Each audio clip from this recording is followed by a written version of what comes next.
So you just bought a trip? Just bought a trip, for charity. We'll be going to Punta Mita. Was this the one in Miami?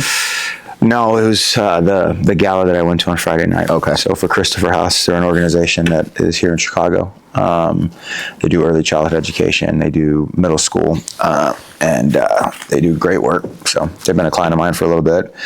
My good friend is on there. He's the president of their board. So we went there, and I bought a trip. Going to Mexico. And we're going to Mexico. It's a business trip. It's a golf trip. It'll be a family. Golf, it'll be a family friends business. Yeah, mostly friends and business. It's a house for 6 people. So we'll probably do 3 couples and figure it out. Golf, family, business. It all goes hand in hand. 100%. It does. Well, Richie, thank you for being here. I think this is episode 8 of Unlocking the Windy City podcast. So, and you were one of the first. I think you were the first guest on Windy City Unlocked. Yeah, the grace of Justin Greenberg, bringing the kid out. Yeah, no, it's been great, and success of the show has been awesome as well. I've gotten to meet some cool people. Support. Yeah, for sure. Yeah, we've met some really cool people. People that we didn't know before that have now, like, you've met Brandon. Chef Brandon. He's doing great things. Carrie and Brandon FaceTime like 5 times a day. That's awesome. It's insane. That's awesome. Is he giving her recipes, or what are they doing? So he is now working for a top tier athlete out in LA. Nice. And you see the power of this show. The power of this show. I tell you. I think he was famous before the show. Okay. we'll attribute it to the show. Yeah, You're welcome. It's all about Windy City Unlocked. You are welcome. So the client is gluten free. So every time he makes like a new recipe, he's calling Carrie, and I'm sure they're talking about a million other things because they literally become best friends. But he's calling her and saying, "Oh my God, you got to try this when I come back." And that's awesome. When we're out of town for our Ryder Cup, I think he's going to be back in town because he's coming to feeding your family, the watch party for the next show, and he's going to go and cook for the family. That is awesome. Just make sure he makes enough so there's leftovers when we get back. Dude, you're coming to the watch party for pizza. Yeah. You're not going to want to eat anything before that. That's awesome. So you have successfully blended so many different things throughout your career. I mean, your career has been employee benefits. Mm-hmm. But you own an apparel company. You are a big philanthropist. You're doing a lot of charity work and a lot of outings. You're a successful networker. How does all of that just come together? And I want to go and really dive into Pichon because we just briefly scratched the surface on the show. Yeah. But man, it's such a loaded question, right? And I think everybody's life is just a journey. And for me, it's about embracing the journey. Like, that's my favorite part of everything that I do is who I'm doing it with, why I'm doing it, and the purpose that it brings me. Mm-hmm. How does it fill my cup, essentially? I love that expression. How does it fill my cup? Yeah, and I think that the philanthropic part, I'll start there, is I grew up from nothing, and I am a product of many people giving me opportunities, believing in me, seeing something in me. So I feel like it's a duty and a responsibility to give back. But again, to the concept of filling my cup, like, I give selfishly because it makes me feel good that I'm having an impact in other areas of people's lives, communities. So that's the philanthropic part. And I've always had this idea that I want the world to be a better place because I was in it, and not, and leave it better than what we got it. So that's always front and center. It's a pillar of virtue in my life, and I try to instill that in my kids, like, be a good human being regardless. Concepts like do the right thing even when no one's watching, right? That matters. And it's nice to see that kind of coming through on my kids. My biggest fear as a parent is, and I'm going on a tangent here, but my biggest fear as a parent, and sorry, I'm going to swear, but is raising pieces of shit. I swear all the time. Raising pieces of crap humans. Don't treat people poorly. I don't care how they've treated you. Even if they're treating you poorly, just remove yourself from the situation. Just don't spend time with those people because that's a choice that you have. Yeah. So those things are concepts. And I love that you give me. Because it makes you feel good. So many people 100%. Do it for the wrong reasons. They're like, oh, I need a tax write-off, so I'm just going to, make a quick donation to charity, but you go way beyond that. I mean, I've seen you firsthand with Hunger Resource. I mean, you're not even involved with the organization, but you are out there actively promoting it. And you know, every organization that you're part of.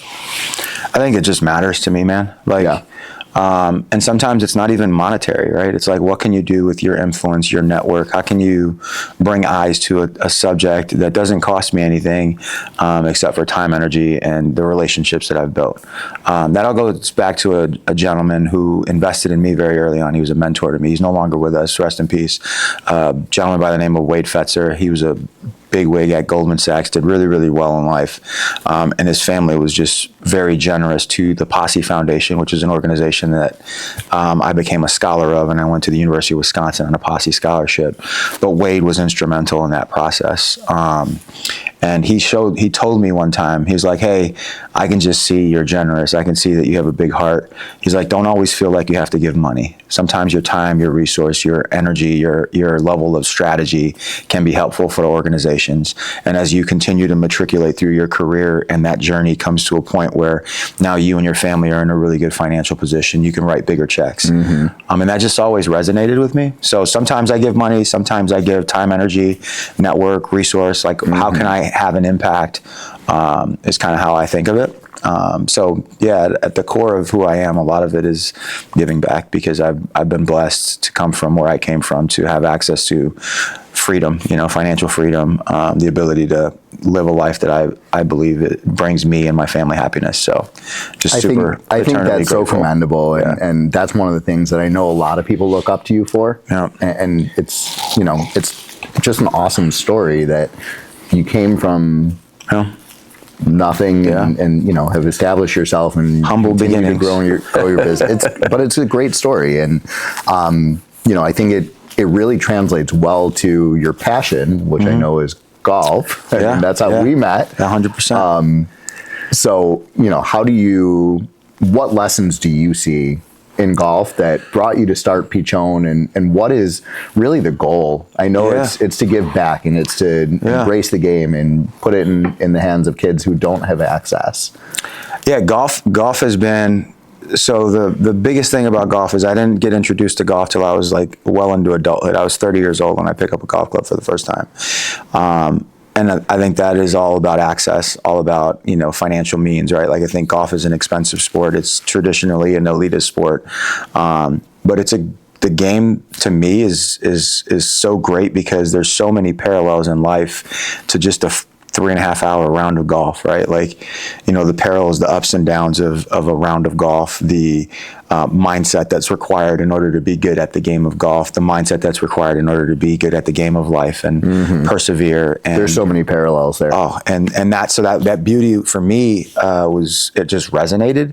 And I'm hyper competitive. Those who know me know that I am successful in life because I'm just hyper competitive, and I will find a way to get better, even if it is because of failure. And I've failed a lot in life, but I've grown from those experiences, and golf is that for me.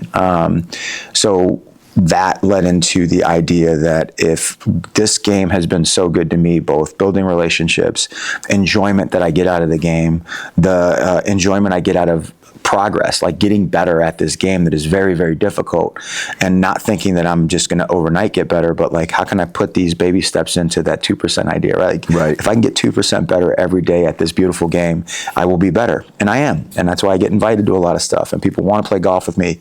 I bring good energy. I'm fun to be around, and I love the game, and I love life. So that component, I said, man, it shouldn't be just for the elite. Like, this should be for everyone to have access to this beautiful game. And that was kind of where Pichon started. And we're making, headway, and we're going in the right direction. Yeah. What is the goal at this point? It's been what, 2 years? Yeah. A little less than 2 years? Yeah, 2 years in June it'll be. We founded it in June of 24. The goal is exactly what it's doing right now, is bringing people together, creating inroads, celebrating culture. So pichon is a term of endearment in Puerto Rican culture. It would be likened to bro in English. And it was something that me and my best man in my wedding, the guy who cuts my hair and tries to keep me looking sharp, Danny, he's just a lifelong friend. We've always used that term, and we always wanted to do something with it. So it was just a perfect opportunity, blending the literal meaning of pichon is bird. So that's a good score in golf. Right. The goal is to get 5 or 6 of those on a round of golf every day. So then we just melded that too, and then that's kind of how it came. So we have Pichon the Pichon LLC, which is just a profit entity. And the goal there is to just kind of stay flat and make a little bit of money, cover our costs for some of the stuff we do charitably. And then the goal here over the next 12 to 24 months is really to build out the foundation, get community partners to say, hey, we love what you're doing. We want to throw some dollars at it. We want to support. The idea is to buy golf clubs, trying to work a partnership with TaylorMade. So if you're watching, let us know.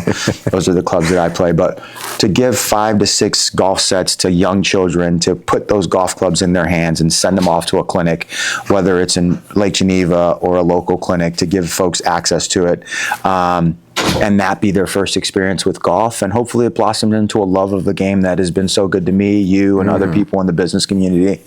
And then ultimately, my big BHAG, right, my big, hairy, audacious goal, if you believe in that kind of stuff, is one of those kids that we put a set of golf clubs, whether it's a boy or a girl, or whatever, put a set of golf clubs in their hands, is playing professionally at some point 20 years down the road. That would be incredible. How cool would that be? That would be very cool. So where do you see the business going, besides the charitable aspect of it? Because I know that is the passion behind the project. It's a great question. So when I started it, I didn't know my butt from my elbow, right? Like, I didn't know exactly where I wanted to go. Part of it is I have 10 and 8-year-old daughters. I was like, hey, if you have a desire to do something, like if you just put your mind to it and you have some ideas, let's do it. Let's figure it out. So I wanted them to see the entrepreneurial journey. They've gotten involved in it a little bit. They like it. They enjoy it. But what I have ultimately pivoted to do is we will not keep really direct to consumer. We don't want to carry a lot of inventory. One, because I love my wife, and my wife hates that I have inventory or boxes in our garages. Yeah. She wants to park her car in the garage again. Yeah, she does. I've made enough room for it. But so a lot of direct to consumer we will not do, but what we do want to do is corporate swag. So like if you have a sales team of 50 to 100 people and you want to put your logo on a nice garment and not pay $120 per piece or $100 per piece, we have the ability to do that. And then we do charitable outings. So if you're golf outing, say Jameson wants to sponsor a golf outing, we can put Jameson's logos on the garments for that golf outing. We typically do those, any 50 pieces and above we can do pretty quickly at a very reasonable price, and it's embroidered. It's high quality garments. I'm a stickler about golf clothes, so we've gone through some iterations to find the right style fits. So we have a couple different fits for people, but if I wouldn't wear it, I wouldn't put it on people. So well, and they're quality. I mean, that's the good. one thing I've noticed. I have a lot of pichon. But the other thought that I had, or question I have, and I've had other people ask this, is, do you want to grow the brand? I mean, would you like Pichon to be a name brand golf apparel company? If that's where the journey takes us, right? Like it is a blank slate, and I've built enough relationships. And it's funny how that works, is because the relationships are the avenues and the keys to access. I'll give you an example. Mark Anthony, Maestro Cares Foundation, I actually did this hat custom for them. This is their heart logo here. That was all through network business connections, and they said, hey, that's really cool. Mark Anthony and you are both Puerto Rican. The foundation is serving underserved youth. They're housing them, putting them in, giving them scholarships for school, giving them different access. Would you be interested? So that was a partnership that literally came out of networking. So who knows where the journey goes, but would love to have it be a household name, but I know that takes time, energy, and work and relationships. So in due time, hopefully that happens. And if it does, great. If it doesn't, this journey has been really, really enjoyable. Sure. So in terms of the physical apparel itself, what's next? What's version 3 of Pichon? Because I know you've gone through a couple different iterations now. Yeah. So we think we are really keen on the right garments, if you will. We've done some design elements where we have an underbutton and some cool things to make sure that people really like the feel, the form, and where they can wear them. We are going to lean in harder on the corporate side of it, right? Okay. So like, I've had some discussions with some pretty big companies, the exposure that I got at the Maestro Cares Foundation. And as we continue to get more exposure, we're getting some inbound people saying, hey, one, I love the story. I love the idea. And two, the garments are nice. Let's lean into them. And then I've created some local partnerships with other folks in the business of manufacturing garments that gives us the ability to do some customization, some cool things. It's not finalized yet, but Pichon will be at Medina for the President's Cup. Okay. We're working with a financial institution. Sneak peek on Unlocking the Windy City podcast. Yeah. They are finalizing their desires to do a custom piece that I will partner with a local person to produce. So yeah, man, just enjoying the journey, seeing it where it takes us. And I'd imagine that as we get more and more exposure, we'll get more and more inbound questions and the ability to pivot. Everybody asks me, is this going to be your full-time gig? And I love doing it the way I'm doing it now. If it continues to demand more and more time and energy, maybe we hire somebody to run it full time. I really enjoy what I'm doing for a living. So yeah. Well, let's talk about that. So employee benefits. How did you get into that? Where did this all start? What has your career path been like? And I mean, obviously there's a lot of questions out there about health insurance in our country in general. And we can dive in and talk a little bit about that as well. Yeah, I'll take a step back. So at the core, I'm a social worker by education. So I have an undergrad and a master's degree in social work. I went to the University of Wisconsin and then Loyola here in Chicago for social work. Worked in the school setting for a few years and just transitioned out. That was what led me to where I'm at today in the benefits world. Transitioned from school social worker into the world of insurance and individual planning. So life, disability, long-term care insurance, a little bit of assets under management. I did that under the umbrella of Mass Mutual. Did that for about 6-7 years. Did it successfully because I'm a grinder. That business is all about, can you build relationships? Can people trust you? And are you doing the right thing even when people aren't watching, right? Because that industry, some people can sell products that aren't always in the best interest of the client. So I did that successfully for about 6-7 years. And then that's when I met my business partner, again, all back to people, right? So Bill Pregels founded our firm 13 years ago, came from a much larger brokerage firm. And when he founded our firm, it was under the premise that he will always do the right thing. He'll support and serve his clients to the best of his ability. And he'll always, try to bring them the best outcomes, because healthcare is a broken system. We all know that. It gets more and more expensive every year. And if your partner, broker partner, consultant is not fighting on your behalf, he's not strategically, or she's not bringing you strategic ideas, it's really, really difficult to control your healthcare costs. So when I met Bill, I call it 11 years ago, I was making introductions to some of my existing clients that were executives that were asking me, hey, can you help us on health insurance as well? At the time, I couldn't. So it was just a nice blend. I met him through networking, and I hit it off with him right away. I could trust him. Him and my wife went to the same high school. They went to Loyola High School in Glenview. Did they know each other growing up? They didn't, but they went to the same high school. So, and he was in the Catholic League. He was an athlete. I went to the Catholic League. I was an athlete. When he started 360 Benefits, he had 3 kids under 3 and a non-compete.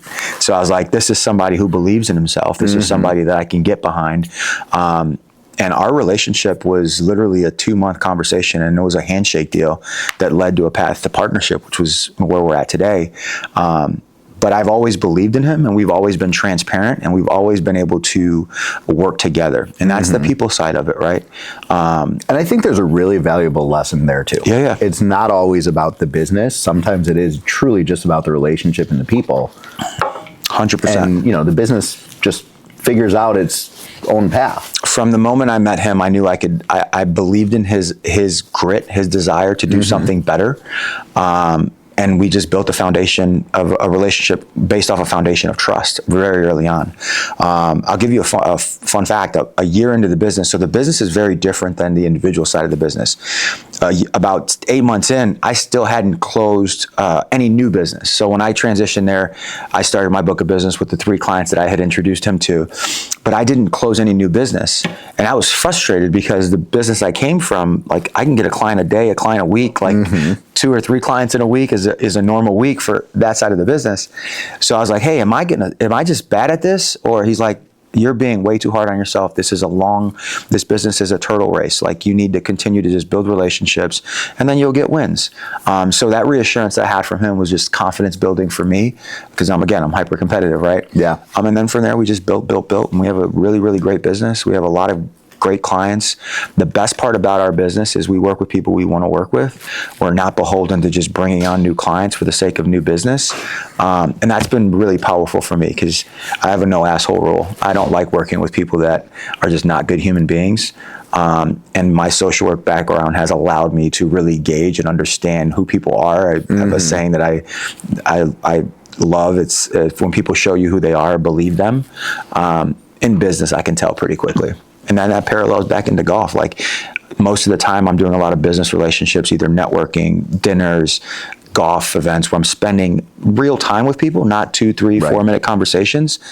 You can start to peel back the layers of an onion to a human being and see whether or not you like him or her. Right. So that's where all of these worlds kind of bend together. And well, I think at the end of the day, it all comes back to golf. Yeah. So there's a lot of parallels between golf and life. 100%. So, and a lot of really good lessons that could be learned in golf that can translate back to life, and vice versa. Yeah. So that's where we're at today, man. The golf is a big part of my business development and my relationship building. I think the business development is just a byproduct of the relationship building. My favorite opportunities and my favorite moments to bring on a new client is when there is no RFP, because I've been building trust with them for years, or I come highly recommended by a colleague that they have so much trust in, where it's like, hey, what are your challenges? What are you dealing with today? Can we help? Maybe, I don't know. But at the end of this conversation, we'll know if it's worth another one, right? Mm-hmm. So like, just having that dialogue has been instrumental. And I'm so big on, like, when you're ready, we'll be ready, right? Like, I'm not going to push you. Right. Low pressure. 100%, right? Like the turtle race aspect. Yeah. Like, if we have to run this race for 5 years before you become my client, guess what? When you become my client, our relationship's going to be so damn strong that you're never going to be somebody else's client in that space, right? Like, I will always be your service provider when it comes to benefits, because I've built that foundation of trust. Yeah. So all right, let's pivot and talk a little bit about the insurance industry and the climate that we live in. Rising costs, poor healthcare, people are frustrated. Yeah. How do you overcome that, and what are some of the strategies that you guys have implemented? Because I know you have different things and different tools in your toolbox. We're open-minded. One, I think that matters. I think that the traditional route of acquiring healthcare, fully insured, limited transparency and cost. If you're just going through the motions, you can't hope to have. You're going to keep hoping to have good outcomes, and they're not going to come. The healthcare system is built to have increased costs. Why is that? A lot of people don't understand why. I mean, you're not the first person in the industry that I've heard say that. So the population that is aging, people are staying alive a lot longer. There are many factors that are leading to higher costs, right? If a baby is born at 2-3 months, we have the technology, we have the medical aptitude to keep them alive if we want to. It's just really expensive, right? So a lot of that, and then the cost of drugs. The cost of drugs have skyrocketed. We can treat many, many viruses, many, many diseases. We can treat a lot of those things and keep people alive. It just costs a lot of money. That part is what it is. Baby boomers are aging. They're a big part of the healthcare increase in costs. But they're a big part of the real estate increase in cost. Yeah. Just to throw that out there. But the reality is that there's also a lot of inefficiencies within healthcare, right? So administrative costs that could be lessened if done more efficiently. The idea of single payer system will never come to fruition. There's way too much dollars invested in lobbying for healthcare to remain the way it is today. For the cost to remain as high as they are. Oh, it's a business. It's still a business. And then as private equity got into it, nothing against private equity, they are here to make money. So when private equity got into the healthcare space, you started to see costs continue to go up, care continue to diminish a little bit, because it's about how many patients are you seeing, not how well are you seeing, or what kind of service are you providing those patients. So there's a lot of factors that come into healthcare. However, as consumers of healthcare, we also have to be better. As brokers, we have to bring better ideas. As decision makers, CFOs and CEOs, you have a fiduciary responsibility to your employees because you're commingling funds to pay for healthcare, to look at these things more in depthly and make decisions. Like the days of doing business with your brother-in-law because he's been your broker, or your sister-in-law because she's been your broker for 15 years, those days should be gone if you care about your costs. And the costs have gotten so big that now people are saying, well, that's my brother-in-law or sister-in-law, but I can't financially underwrite this anymore. What can we do? You're starting to see a shift in mindset from decision makers within companies. Those are the people we want to speak to, because there's a slew of ideas out there. We have many of them. But it's about who is the client, what does their current employee population look like, what are they trying to achieve, and then how do we create a program, a strategic direction forward to make sure that they can address their benefit desires, their employees' needs and wants, and appropriate costs associated with it. So it's just about reconfiguring the problem and analyzing it from a lens of, I want to solve the problem, as opposed to, well, it is what it is, and kind of giving up or throwing your hands up. Fool me once, shame on you. Fool me twice, shame on me. Many buyers out there have been fooled 3, 4, 5, 6, 7 times, and sometimes they need to look in the mirror or work with somebody that's going to be honest and open and transparent about, here's the path forward, here's what we can do. Maybe it takes 2 to 3 to 4 years to get to this final stage, but if you never take that first step or think about this differently, you're always going to be overpaying for healthcare. Yeah. And guess who loves when you overpay for healthcare? The insurance companies, the carriers, and the hospital systems. So one of the questions that I have is, you've seen this diminishing healthcare. You have to wait, you call your doctor to get a physical, and sometimes you have to wait 6, 8 months. Yeah. And you've seen the emergence of concierge medicine. How do you blend the two worlds? Because obviously concierge is there because people are frustrated with the system, but insurance doesn't cover concierge medicine. Yeah. So how do you blend the two? Well, it's the society that we've always lived in. If you have access to funds, you can get options, right? I do think that there's a great place for concierge medicine and what is also called DPC, or direct primary care. But behind that, you still need insurance, right? So you still have a layer. If you go to the hospital, so if you can doesn't cover you. If you can afford it, it's nice to have the concierge because you do have more time with your doctor. When you have direct primary care, they cap themselves at a certain number of patients. So if you need the guidance and that preventative approach, it's good. Not everyone can afford that, right?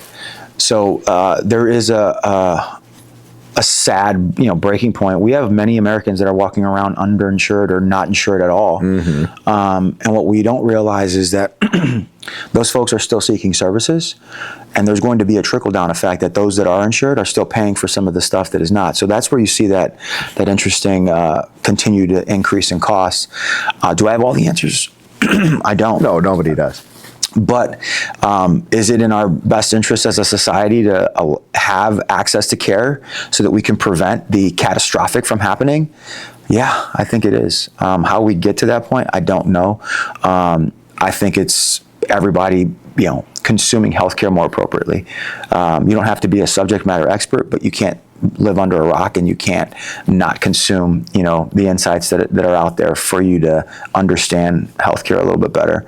I put a lot of pressure on decision makers within organizations.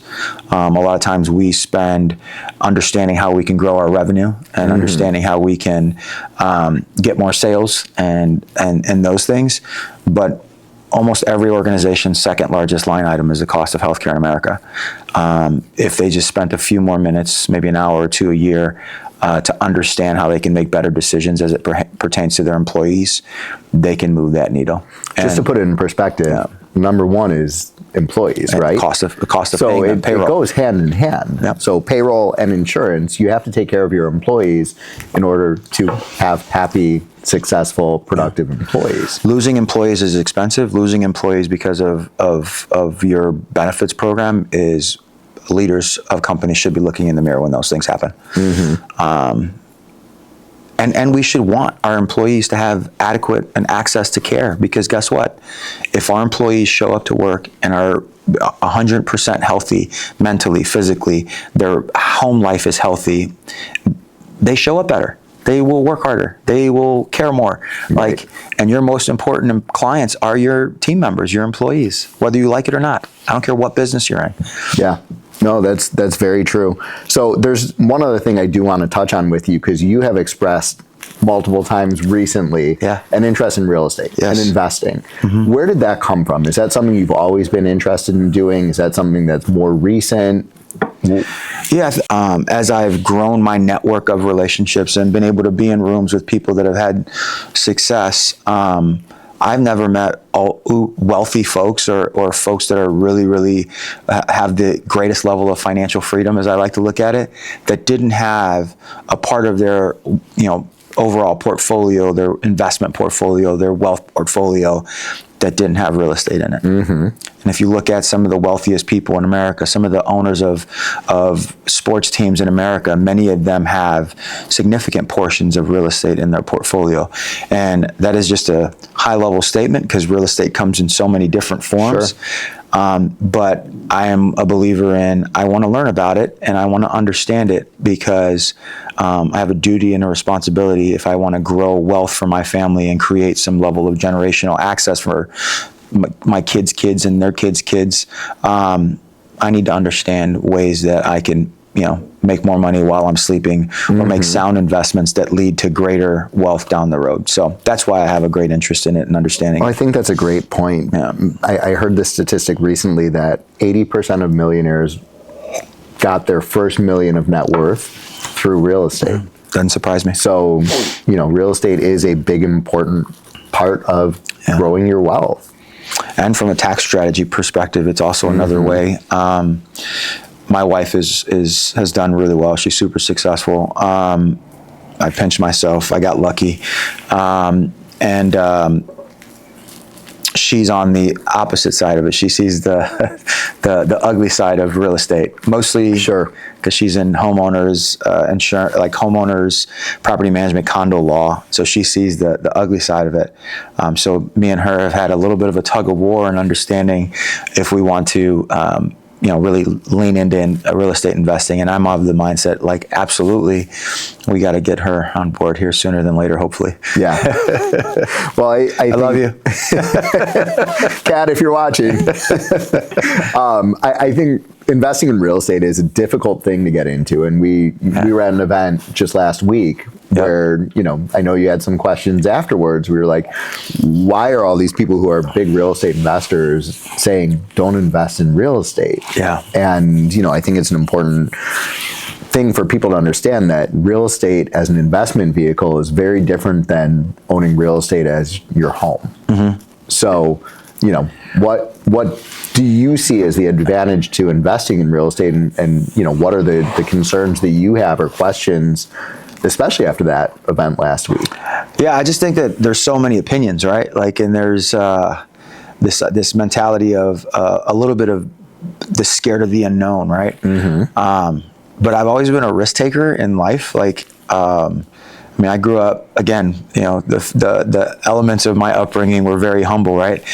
I could survive even if I made a bad decision that cost me some money here and there. And I think that those that take those risks are rewarded for that. So I don't, to kind of dancing around that question a little bit, I don't know the right answer, but what I do know is that sitting on my hands and not learning about it is a disservice to myself, my kids. My learnings, I always try to share with my kids. Again, 10 and 8-year-old daughters. I'm not afraid to talk about money with my children. I am not afraid to expose them to bad decisions that I've made. I'm not afraid to engage them in learning, right? Because I think every aspect of our lives, that journey creates lessons. I don't want to be sitting on my hands and not learning from the opportunity that exists out there. And we'll eventually jump into, and real estate investing in some form of capacity. I'm having dialogues all the time. Like in the last month, I've had 6 or 7 different conversations about real estate investment opportunities. And I'm just learning. And then I have an ace in the hole, a nice smart person in my background, who every time I see a deal or I see some type of a proposal or a syndication that's happening or ways to get involved in real estate, I always have the smartest person in my network take a look at it and give me some guidance. And I think he appreciates it. It's my father-in-law. And I had a feeling that's where you were going. And we look at it together, right? He's made some investments back in the day that didn't pan out. One of them was Michael Jordan's restaurant, right? We're talking about all these things collectively, and shame on me for not asking more questions, right? Like, if there's people around you that can educate you. I talked to you for 25 minutes on the phone the other day about real estate investing. Right. Those conversations are really helpful for me. And you try to have as many of them as you can so that you can learn from people that are way. I always say, I love that I'm never the smartest person in the room. I just lean on those people that have the insights that I want. And listen, and sometimes it's okay to ask a question and shut up. Yeah. No, I think you have to surround yourself with good people. You have to surround yourself with people that are smarter and more intelligent. Everyone can't be an expert on everything. That's fair. Yeah. So I think that's a valuable lesson in life. I think that's a valuable lesson in golf. Some people have a good short game. Yeah. Some people have a good long game. Yeah. I have neither. So, well, Richie, I really appreciate you being on the podcast. I appreciate you being our 100%. First ever guest on the show. Yeah. And first time ever. No. He's going to try to kick us out of here. What can people be doing to support you, support all the work that you do? You're philanthropic as well, generous with your time, energy, effort. How can people subscribe to the podcast, help you in the world of real estate, continue to fill your cup as you fill those around you? So what can we do? I appreciate that. And follow the podcast, follow us on social media at Just Call Justin, at JG Group Chicago. We're on YouTube, Instagram, Facebook, LinkedIn, not X. I don't know why. X is a great source of information. I got kicked out of X, and I didn't even know why I got kicked out of X. I think it was just a transitionary period, but whatever. But I mean, look, the real estate market is ever changing, ever evolving. I've been in the business 19 years, and I've seen an extreme buyer's market. When I started in 2007, nobody wanted to buy real estate. Yeah. And there were a ton of people who were trying to sell their real estate, and we had, almost 2 years worth of inventory. Now we're in the complete opposite market. We're sitting at right around a month of inventory. Wow. In the North Shore of Chicago. And, it's a crazy time, but ask questions. I mean, I think that's a great point that you made. You have to ask good questions. Mm-hmm. You have to ask subject matter experts. And, that's how people could help. Reach out, ask questions, engage. No one better than JG. If you need anything, ask him. He's sometimes too generous with his time. So, appreciate you, brother. Thanks, Richie. Looking forward to getting out on the golf course again soon and just seeing you around in life. Thank you, brother. So, please subscribe and follow. Windy City Unlocked is airing at the end of the month, I believe in May, our next episode. And we've got some fun stuff coming up. So thank you for watching. If you watch the whole podcast, make sure you like, subscribe, comment, share. The more followers, the more information we can get out there. So